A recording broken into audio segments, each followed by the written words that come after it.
Intéressant. Très très très intéressant.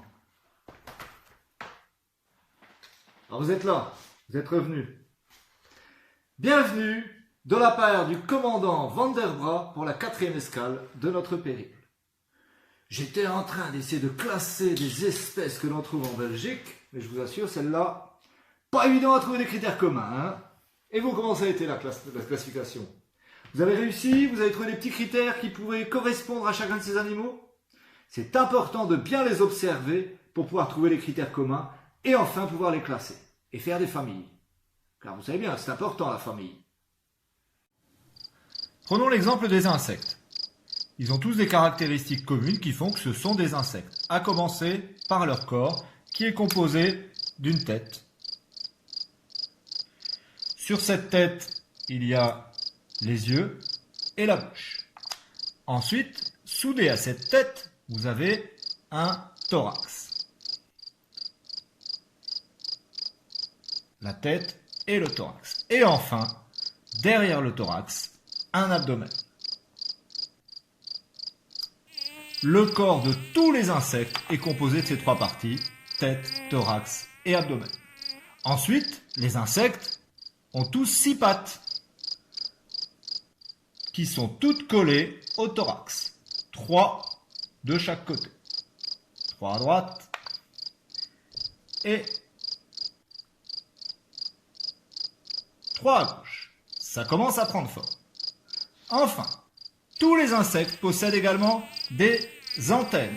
Une paire d'antennes qui sont soudées sur leur tête et qui fonctionnent un petit peu comme nos yeux. C'est-à-dire, c'est ce qui leur permet d'entrer en contact et de comprendre le monde extérieur. Oh, elle n'est pas très réussie. Ça n'est pas grave. Et enfin, beaucoup d'insectes, quasiment tous, mais il y a quelques exceptions, possèdent des ailes qui sont elles aussi collées au thorax. Une à la gauche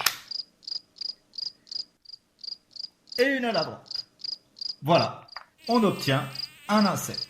Celui-ci ressemble à une bouche, mais si vous reprenez ses caractéristiques, tête, thorax, abdomen, 6 pattes, 2 antennes et 2 ailes, vous remarquerez que les scarabées, les papillons, les fourmis, tous ces animaux sont des insectes. Par contre, l'araignée comme le scorpion n'en sont pas, car ils ont 8 pattes. L'éléphant non plus, car il a une trompe.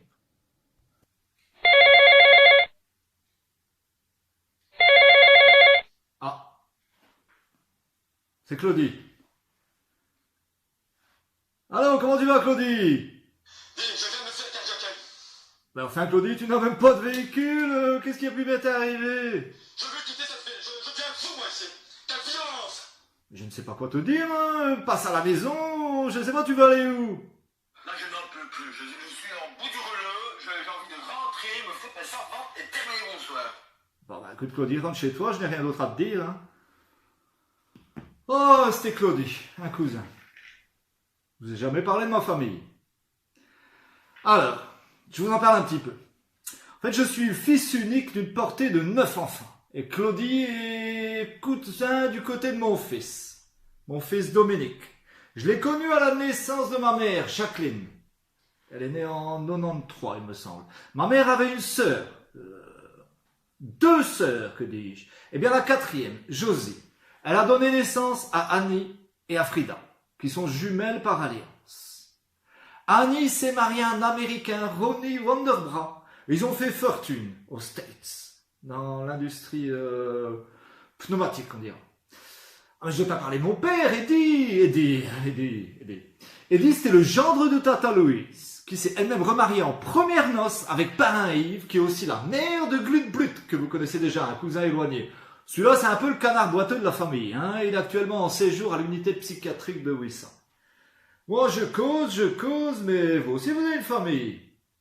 Est-ce que vous pourriez, pour lundi, recenser tous les membres de votre famille, demander autour de vous, ceux qui sont chez vous, les cousins, les tontons, les tatas, la papa, la maman, les grands-parents, les frères, les sœurs, le bru, la bru, le gendre, peut-être, les nièces, les neveux.